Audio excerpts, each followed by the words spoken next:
নমস্কাৰ এতিয়া বাতৰ হৈতে ষ্টুডিঅত মই প্ৰিয়ংকা প্ৰথমতে এক ব্ৰেকিং নিউজ বিহুৰ পুৱাই ডিব্ৰুগড়ৰ চেচু হাটৰ বাহৰ দলঙত অঘটন গৰুক গা ধুৱাবলৈ গৈ উটি গৈছে দুই যুৱক বুঢ়ীদিহিঙত সন্ধানহীন হিৰুমণি বৰা সানু খনিকৰ নদীৰ মাছ ভাগত পৰাৰ পিছতে সন্ধানহীন হৈ পৰে দুয়ো স্থানীয় ৰাইজ এছডিআৰপিৰ অভিযান এতিয়া অব্যাহত আছে কিন্তু এতিয়ালৈকে যুৱক দুজনৰ সন্ধান লাভ কৰা নাই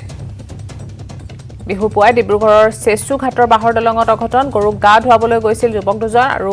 গৰুক ডাক ঘুৱাবলৈ যাওঁতে উটি গৈছে যুৱক দুজন বুঢ়ীদিহিঙত সন্ধানহীন হৈ পৰিছে হিৰুমণি বৰা আৰু সানু খনিকৰ নদীৰ মাছ ভাগত পোৱাৰ পিছতে সন্ধানহীন হৈ পৰে দুয়োগৰাকী বৰ্তমান স্থানীয় ৰাইজ আৰু এছডিআৰএফৰ অভিযান অব্যাহত ৰাখিছে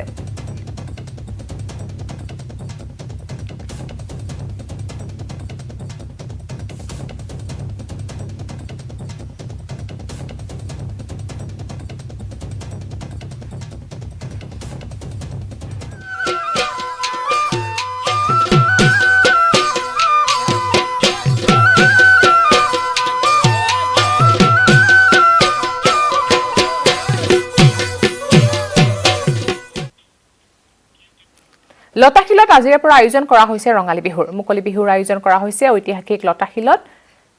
আমি আপোনালোকক পোনপটীয়াকৈ দেখাম লতাশিলৰ বিহু লতাশিলত আজিৰে পৰা আয়োজন কৰা হৈছে ৰঙালী বিহুৰ এটো বহুত ধুম হয়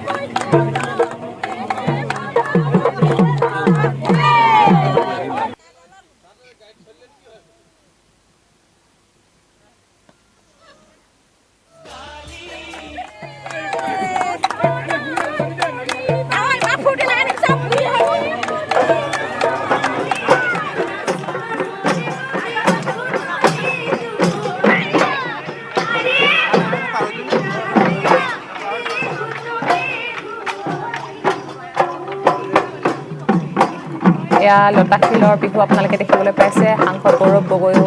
লতাশিলৰ বিহু তেনেদৰে বিহু নাচত নৃত্য কৰি থকা দেখিবলৈ পাইছে দৰ্শকসকলে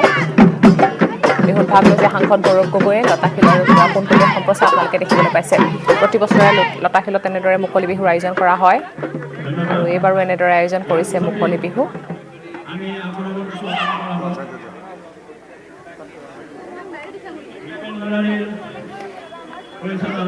আমাৰ লগত আছে আমাৰ সাংবাদিক বলেন ভট্টাচাৰ্য বলেন আপোনাৰ ওচৰলৈ আহিছো লতাশিলৰ পৰিৱেশ আপুনি আমাক দেখুৱাই আছে আৰু ইতিমধ্যে আমি দেখিছো সাংসদ গৌৰৱ গগৈ ভাগ লৈছে বিহুত আৰু কোন কোন আছে বহুতো মানুহ হৈছে আৰু লতাশিলত প্ৰত্যেক বছৰে এনেদৰে বিহুৰ মুকলি বিহুৰ আয়োজন কৰা হয় গতিকে সমগ্ৰ পৰিৱেশ আপোনাৰ জৰিয়তে আমি চাব বিচাৰিম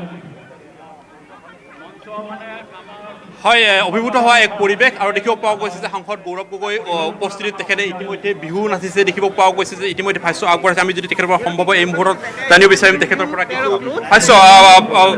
গৌৰৱ গগৈ আমি পুনৰবাৰ আপোনাৰ ওচৰলৈ আহিব অকণমান চেষ্টা কৰিছোঁ that in the midst of everything I've managed to spend some time with the people here. I'm quite happy. Also, this time the Bihu is happening after a year. Last year the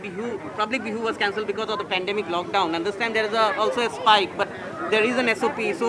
as a lawmaker, as somebody representing the people, what would be your appeal to the people as they celebrate Bihu? My appeal is, as much as possible, wear your mask, just stay in open air. If you are in vicinity of people, at least stay in open air. As much as possible, keep your hands sanitized. So practice as much as possible. At the same time, remain positive, remain hopeful, and keep getting yourself tested on regular occasions. পূৰ্বতে আপোনাৰ পিতৃ আমি দেখিবলৈ পাইছোঁ যে এইখন বিহু অতি সুন্দৰ ৰূপৰ দেখিব পোৱা গৈছে এইবাৰ কিন্তু তেখেতৰ অনুপস্থিতিত আপোনাক বিহু নাচ আমি দেখিলোঁ নাই ইয়াতে শিল্পীসকল আহিছে মানুহে যিদৰে আদৰিছে মানুহক মই ধন্যবাদ জ্ঞাপন কৰিছোঁ উদ্যোক্তাসকলক ধন্যবাদ জ্ঞাপন কৰিছোঁ আৰু মনত পৰিছে কিমানবাৰ ইয়াত মোৰ নিজৰ পিতৃলৈ আহিছোঁ কিমানবাৰ তেওঁ নিজে বিহু সোমাই গৈছে আৰু মই আশা কৰোঁ কি ৰাইজে যিদৰে প্ৰয়াত তৰুণ গগৈদেৱক আজি তাৰিখত হৃদয়ৰ ভিতৰত চিৰতৰুণ ৰাখিছে আগন্তুক দিনতো তেওঁক চিৰতৰুণ ৰাখিব আৰু মোৰ ফালৰ পৰাও চেষ্টা থাকিব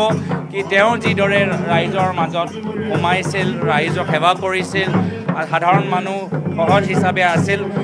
সেই একে ৰাস্তাত যে মই আগবাঢ়ি যাব পাৰোঁ সেয়াই মোৰ কামনা আছিল ধন্যবাদ জনাইছোঁ এয়া হৈছে গৌৰৱ গগৈ আৰু আনফালে যদি আমি চাবলৈ যাওঁ এই মুহূৰ্তত দেখিব পোৱা গৈছে বিভিন্ন জাতি জনগোষ্ঠীৰ যিসমূহ নৃত্য পৰিৱেশন হৈছে এয়া চাহ জনগোষ্ঠীৰ নৃত্য এই মুহূৰ্তত পৰিৱেশন হৈছে বিহু পৰিৱেশন হ'ব কিছুমান মুহূৰ্তৰ পিছতে সময় লাগি আমি দেখিব পাইছোঁ যে সুন্দৰ আটক ধুনীয়া এক পৰিৱেশে এই মুহূৰ্তত বিৰাজ কৰিছে এতিয়া লতাশিল খেলপথাৰ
এয়া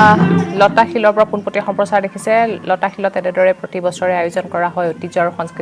সংস্কৃতি ৰক্ষা কৰি মুকলি বিহুৰ আৰু এইবাৰো ব্যতিক্ৰম নহয় এইবাৰো এনেদৰে আয়োজন কৰিছে মুকলি বিহুৰ বিভিন্ন কলা কুশলী শিল্পীসকলে ভাগ লয় আৰু এইবাৰ আমি দেখিবলৈ পাইছোঁ গৌৰৱ গগৈয়ে বিহু নৃত্যত অংশ লৈছে মুকলি বিহুত লতাশিলৰ পৰা পোনপটীয়া সম্প্ৰচাৰ আপোনালোকে দেখিবলৈ পাইছে লতাশিলত আজিৰে পৰা আয়োজন কৰা হৈছে ৰঙালী বিহুৰ মুকলি বিহুৰ আয়োজন কৰা হৈছে ঐতিহাসিক লতাশিলত আৰু তাৰ পোনপটীয়া সম্প্ৰচাৰ আপোনালোকে দেখিছে বিভিন্ন বিহু দলে ইয়াত অংশ লয় বিহুত ভাগ লৈছে সাংসদ গৌৰৱ গগৈও আৰু বিভিন্ন কলা কুশলী শিল্পীসকল উপস্থিত থাকে মুকলি বিহুত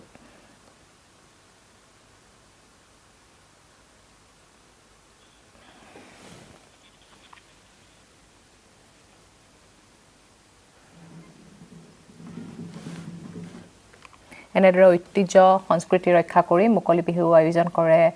আছুৰ উদ্যোগত লতাশিলত এনেদৰে প্ৰতি বছৰে আয়োজন কৰা হয় মুকলি বিহুৰ আৰু এইবাৰো ব্যতিক্ৰম নহয় এনেদৰে আপোনালোকে দেখিবলৈ পাইছে বিভিন্ন বিহু দলৰ লগতে কলা কুশলী শিল্পীসকলে অংশ লৈছে মুকলি বিহুত আৰু কিছু সময়ৰ পিছতে হয়তো লতাশিলৰ বিহু লোকে লোকাৰণ্য হৈ পৰিব আছুৰ উদ্যোক্তাসকল আছে গৌৰৱ গগৈ অংশ লৈছে মুকলি বিহুৰ আয়োজন কৰিছে লতাশিল খেলপথাৰত আজি গৰু বিহু আৰু এনেকৈ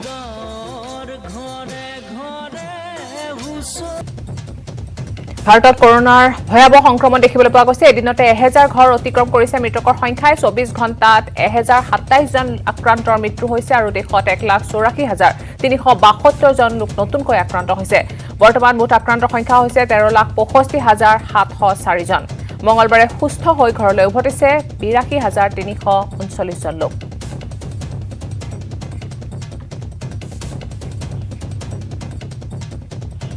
আজিৰে পৰা বিশ্বৰ ইছলাম ধৰ্মী লোকসকলৰ বাবে আৰম্ভ হ'ল ৰমজানৰ ৰোজা আজি পুৱতি নিশা 3:40 হ'ল সেহৰি আবেলি 5:47 হ'ব ইফতাৰ আজিৰে পৰা এটা মাহৰ বাবে ইছলাম ধৰ্মী লোকসকলে দিনটোত অনাহাৰে থাকিব ৰমজান মাহত প্ৰথম জুন দেখা দিনটোৰ পৰাই আৰম্ভ হয় ৰোজা মাহ প্ৰতিদিনে সূৰ্য উদয় হোৱাৰ পৰা সূৰ্য অস্ত যোৱালৈকে উপবাসে থাকে ইছলাম ধৰ্মী লোকসকলে সমগ্ৰ মাহজুৰি মছজিদত নামাজ পঢ়ে আৰু ৰাতি হলে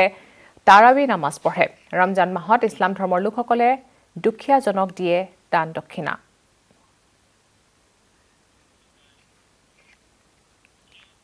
বৃহত্তৰ ৰঙালী বিহু উৎসৱ উদযাপনৰ সমিতিয়ে এবাৰ 52 সংখ্যক ৰঙালী বিহু দুদিনীয়া কাৰ্যসূচীৰে পালন কৰিছে প্ৰশাসনে বান্ধি দিয়া কোভিড প্ৰটকল মানি পালন কৰিবলগীয়া দুদিনীয়া বিহু উৎসৱৰ পতাকা উত্তোলন কৰে শিক্ষাবিদ সুৰেন ডেকাই পতাকা উত্তোলনৰ পাছতে অঞ্চলটোত প্ৰয়াত ব্যক্তিসকলৰ স্মৃতিত তৰ্পণ কৰে ডক্টৰ ফুলচনা কৌৰ তালুকদাৰে বিহুৰ প্ৰথম দিনা সাংস্কৃতিক সন্ধিয়াৰ অনুষ্ঠানত ময়ূৰী শইকীয়াকে ধৰি বহু কেইগৰাকী শিল্পীয়ে গীত পৰিৱেশন কৰাৰ লগতে কেইবাটাও প্ৰখ্যাত বিহুৱা দলে অনুষ্ঠান পৰিৱেশন কৰিব পুৱাৰ ভাগত বিহু কমিটিৰ মহিলাসকলে পৰিৱেশন কৰা বিহু গীতে সকলোকে মন্ত্ৰমুগ্ধ কৰি ৰাখে উপস্থিত থকা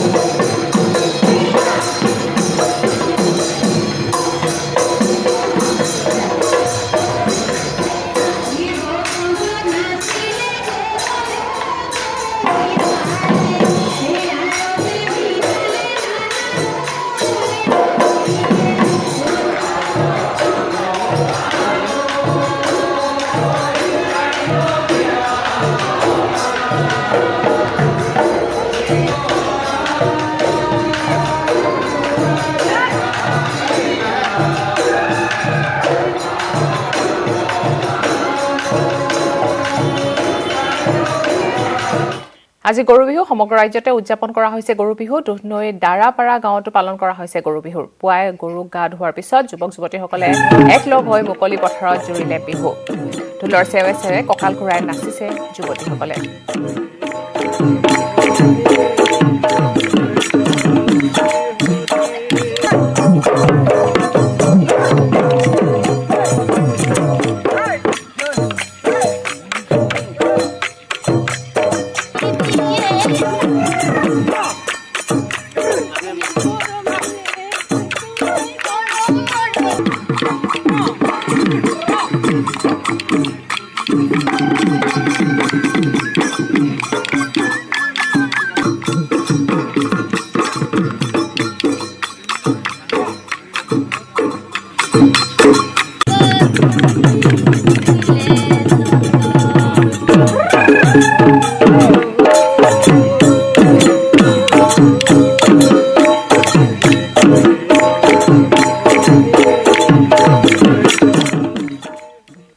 আগবঢ়াইছো আমাৰ সাংবাদিক অৰূপ নাথৰ বিশেষ প্ৰতিবেদন আজি গৰু বিহু আৰু গৰু বিহুৰ দিনাখন ৰাতিপুৱাৰ পৰা দেখিবলৈ পোৱা গৈছে গৰুক মাহ হালধি সানি নদীত গা ধুৱাই প্ৰতিজন অসমীয়াই বিহু জুৰিছে ক'ৰবাত যদি গছৰ তলত আন ক'ৰবাত অকল মুকলি পথাৰত আৰু এনেধৰণে দেখিবলৈ পোৱা গৈছে যুৱক যুৱতীসকলে মুকলি পথাৰত বিহু নাচি থকা দেখিবলৈ পোৱা গৈছে যুৱতীসকলে মই পুনৰবাৰ ক'ম যে ৰাতিপুৱাই তেখেতসকলে গৰু গা ধুৱাইছে আৰু গৰু গা ধুৱাই তেখেতসকলে এনেদৰে মুকলি পথাৰত বিহু জুৰিছে কোনো আনুষ্ঠানিকতা নাই আচলতে গাঁৱত যি ধৰণে বিহু চলে পৰম্পৰা যি চলি আছে গৰু গা ধুৱাই আহি পেলাই তেখেতসকলে এনেধৰণে মুকলি পথাৰত একলগ হয় যুৱক যুৱতীসকলে আৰু একলগ হৈ তেখেতসকলে ইয়াতে বিহু নাচে সকলোৱে মিলি মই পোনে পোনে তেখেতসকলৰ মাজলৈ জানিব বিচাৰিম কি ক'বা আজি গৰু বিহু তোমালোকে গৰু গা ধুৱানে নাই হয় আজি গৰু বিহু আৰু আমাৰ গাঁৱৰ জ্যেষ্ঠ বুঢ়াসকলে আজি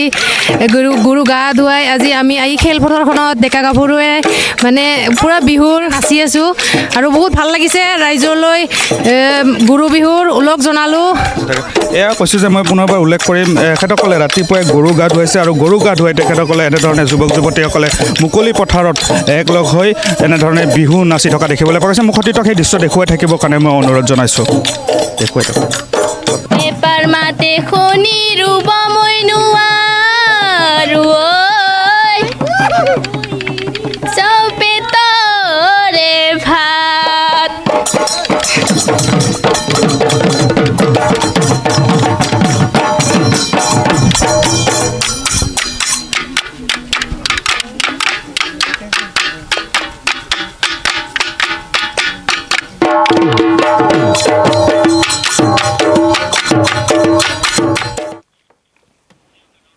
টিয়কত গোধনৰ শ্ৰীবৃদ্ধি কামনাৰে মাহ হালধিৰে নোৱাই ধুৱাই টিয়কৰ জাজি নদীৰ গৰুক গা ধুৱালে ৰাইজে জাজি নদীৰ পাৰত এনেদৰে হৰিধ্বনি দি নিজৰ পোহনীয়া গোধনৰ শ্ৰীবৃদ্ধি কামনাৰে সমূহীয়াভাৱে গা ধোৱা পৰ্ব সমাপন কৰে ৰাইজে আগবঢ়াইছো দিগন্ত হাজৰিকাৰ এক বিশেষ প্ৰতিবেদন চাওক আজি যিহেতু গৰু বিহুক আজি পুৱাৰ ভাগৰে পৰাই চহা কৃষক ৰাইজে গৰু বিহু উদযাপন কৰিছে পুৱাই গৰু মাহ হালধিৰে নোৱাই এনেধৰণে জয়ধ্বনি দি তেখেতসকলে আজি গৰু বিহু উদযাপন কৰিছে গৰু গা ধোৱা পৰ্ব চলিছে এয়া টিয়কৰ পৰিৱেশ দেখুৱাই আছো মই টিয়কৰ জাজি নদীত যিসকল ৰাইজ আছে জাজি নদীৰ কাষৰ কৃষক পৰিয়াল আছে তেখেতসকলে নিজৰ পোহনীয়া গোধনক এনেধৰণে জাজি নদীত আজি গৰু গা ধোৱা দেখিবলৈ পোৱা গৈছে খুব সুন্দৰভাৱে তেখেতসকলে নিজৰ পোহনীয়া গোধনক আজি গা ধুৱাই শ্ৰীবৃদ্ধি কামনা কৰিছে যে লাও খা বেঙেনা খা দিনে দিনে বাঢ়ি যা এনে ধ্বনিৰে আচলতে জাজি নদীৰ পাৰ এতিয়া মুখৰিত হৈ আছে যে সকলোৰে মাজত অত্যন্ত আনন্দ উল্লাস দেখিবলৈ পোৱা গৈছে যে আজিৰ দিনটোত গোধনক তেওঁলোকে পূজা কৰায় আৰু গোধনৰ যি আচলতে শ্ৰীবৃদ্ধি কামনা কৰে আৰু তাকে লৈ ইয়াতে এনেকুৱা ধৰণে আচলতে সকলোৱে আজি গৰু গা ধুওৱা পৰ্ব ইতিমধ্যে তেওঁলোকে উদযাপন কৰিছে কেনেকুৱা খুব আনন্দ কৰা লাগিছে আমাৰ আজি বহাগৰ প্ৰথমৰ বিহুৰ দিনা আমি গৰু গা ধুৱাওঁ সকলোৱে মিলি জুলি খুব ভাল লাগে এই পৰম্পৰাটো আমি প্ৰতি বছৰে মানি আহিছোঁ এই বছৰ আমি সকলোৱে গোট খাই মানিছোঁ ধন্যবাদ জনাইছো ইতিমধ্যে তেখেতসকলে ইতিমধ্যে ইয়াতে গৰু গা ধুৱাই যি আচলতে লাও খা বেঙেনা খা দিনে দিনে বাঢ়ি যা আৰু যি তেওঁলোকৰ সেই পৰম্পৰা সেই শ্ৰীবৃদ্ধি কামনাৰ যি তেওঁলোকে কৰে সেই আচলতে উদ্দেশ্যেৰে এনেকুৱা ধৰণে ইয়াতে গৰু গা ধুওৱা হয় আৰু এই যি এয়া হৈছে জাজি নদীৰ পৰিৱেশ মই পুনৰ দেখুৱাইছো যে তেখেতসকলে ইতিমধ্যে যি এই পৰ্ব সেই পৰ্ব সামৰণি মাৰিছে আৰু মই কেনেকুৱা যিহেতু প্ৰত্যেকবাৰে জাজি নদীত আপোনালোকে গৰু গা ধুৱাওঁ আমি বছৰি পূৰ্ব নিয়ম এনেকৈ পালি আহিছোঁ এইবাৰো এনেকৈ পালিছোঁ এটা পৰম্পৰা আছে যে চাট সলোৱাটো এইটো কিহৰ কাৰণে কৰা হয় এইটো আগৰ পৰা নিয়ম আমি নিয়মটোকে পালি আহিছোঁ নিয়ম পৰম্পৰা যিহেতু ৰক্ষা কৰিব লাগিব আৰু পৰম্পৰা ৰক্ষা কৰি এনেকুৱা ধৰণে তেখেতসকলে তেওঁলোকে আজি গৰু গা ধুৱাইছে আৰু ইয়াৰ পিছতে যিহেতু সন্ধিয়ালৈ গৰুক তেওঁলোকে পিঠা খুৱাব পিঠা খুৱাই তেওঁলোকে ন পঘা দিব ন পঘাৰে গৰুক গোহালিত তেওঁলোকে বান্ধিব আজি গৰু বিহুৰ দিনটোৰ পৰাই আৰম্ভ হৈছে অসমীয়াৰ বাপতি সাহোন ৰঙালী বিহু যদিওবা বিহু মানে মাহজোৰা ক্ৰমণিকা তথাপি অসমীয়া উদযাপন কৰি আহিছে সাত বিহু বিহুৰ এই সাতোটা দিনত সুস্বাদু লাৰু পিঠাৰে সমান্তৰালকৈ দৌৰ গুৰুত্ব কোনো গুণে কম নহয় তেজপুৰত বিহুৰ বতৰত প্ৰতিবাৰেই চৰ্চালৈ আহে আদৰ্শ কৃষক কাবুল শৰ্মাৰ নাম কিয়নো কাবুল শৰ্মাই খুঁটিত উৎপাদিত গৰু আৰু মহৰ এঠা দৈ কেৱল বিহুত বিক্ৰী কৰিয়ে লাভ কৰে 5 লক্ষাধিক টকা। মাটিৰ টেকেলি বাঁহৰ চুঙাত বিধে বিধে দৈ নিজে উৎপাদন কৰা বৰা চাউল তিল গুড় নাৰিকল আদিকে ধৰি অন্যান্য প্ৰয়োজনীয় প্ৰতিপদ খাদ্য সামগ্ৰী বিক্ৰীৰে বিহুৰ বতৰত কাবুল শৰ্মাই ঘৰতে খুলিছে এখন বজাৰ। আগবঢ়াইছো হেমন্ত নাথৰ এক বিশেষ প্ৰতিবেদন। বিহু বুলি ক'লেই চৰ্চালৈ আহে তেজপুৰৰ আদৰ্শ কৃষক কাবুল শৰ্মাৰ যি গৰু আৰু ম'হৰ এঠা দৈৰ কথা আৰু আমি দেখুৱাইছোঁ কাবুল শৰ্মা এই ঘৰতে যি তেওঁ গৰু ম'হ পালন কৰিছে আৰু এই মুহূৰ্তত গাখীৰ খীৰাই থকা হৈছে আৰু আমি যিহেতু কাবুল শৰ্মাৰ বাসগৃহত আছোঁ কাবুল শৰ্মাৰ আমি প্ৰতিক্ৰিয়া ল'বলৈ চেষ্টা কৰিম কিন্তু এই মুহূৰ্তত দেখুৱাইছোঁ কাবুল শৰ্মাৰ বাসগৃহৰ এক পৰিৱেশ উল্লেখ কৰিব লাগিব এইবেলি গাখীৰৰ উৎপাদন কম কিন্তু বিগত বৰ্ষত লকডাউনৰ মাজতো তেখেতে 1000 লিটাৰ কেৱল গাখীৰেই তেওঁ বিক্ৰী কৰিছিলে আপোনাক যিহেতু লগ পাইছোঁ কি ক'ব এইবাৰ কেনেধৰণৰ গাখীৰৰ এইবাৰ চৰ অঞ্চলৰ সমস্যা বহুত জটিল যোৱাবাৰ যিহেতু বানপানীয়ে তাৰমানে আহিনলৈকে অহাৰ কাৰণে কহুৱাৰ যিটো ফুল ফুলি পেলাই বালিত পৰিলে যিটো ঘাঁহ গজে সেই বস্তুটো বানপানী আহিনৰ পানীয়ে উটাই লৈ গ'ল তাৰ কাৰণে এইবাৰ ঘাঁহ গজাত পলম হ'ল আৰু ঘাঁহ গজাই নাই ক'বলৈ গ'লে আৰু এইবাৰ বৰষুণো নহ'ল মাঘ মাহত যদি বৰষুণ হয় তেতিয়া ফাগুন মাহত মানে ঘাঁহ হোৱাৰ সম্ভাৱনা থাকে তাৰপৰা এই ঘাঁহৰ কাৰণেই তাৰমানে চৰ অঞ্চলত উপদ্ৰৱ বাঘেও উপদ্ৰৱ কৰিলে 2 নম্বৰ এতিয়া মোৰ চবকা বেমাৰে ধৰিছে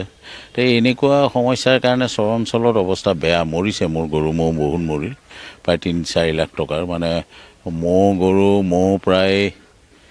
20-25টা পোৱালি জীয়ালি মিলাই মৰিল গৰু মৰিল তেনেকৈ 50-55 তেনেকৈ লকডাউনৰ মাজতো দেখা গৈছিল আপুনি যোৱা বছৰ প্ৰায় 1000 লিটাৰ গাখীৰ 1000 লিটাৰ মই মাঘৰ বিহুৰ সময়ত দৈ চুঙা দৈ বিক্ৰী কৰিছিলোঁ তেতিয়া চৰ অঞ্চলৰ পৰাই মোৰ 100 লিটাৰৰ ওপৰত গাখীৰ আহিছিল এই বিহুৰ সময়ত এইবাৰ বিহুৰ সময়ত মোৰ 1 টপা গাখীৰ তাৰ পৰা অহা নাই ঘৰৰ যিখিনি গুজৰাটী ম'হ আছে 20-22 জনী ৰিয়েল লগে সময় হৈছে এতিয়া পাতৰ পৰা বিদায় লোৱাৰ নমস্কাৰ মানে জানেনে মাইথন ষ্ট্ৰং মানে মাইথন নিৰ্মাণৰ মানদণ্ড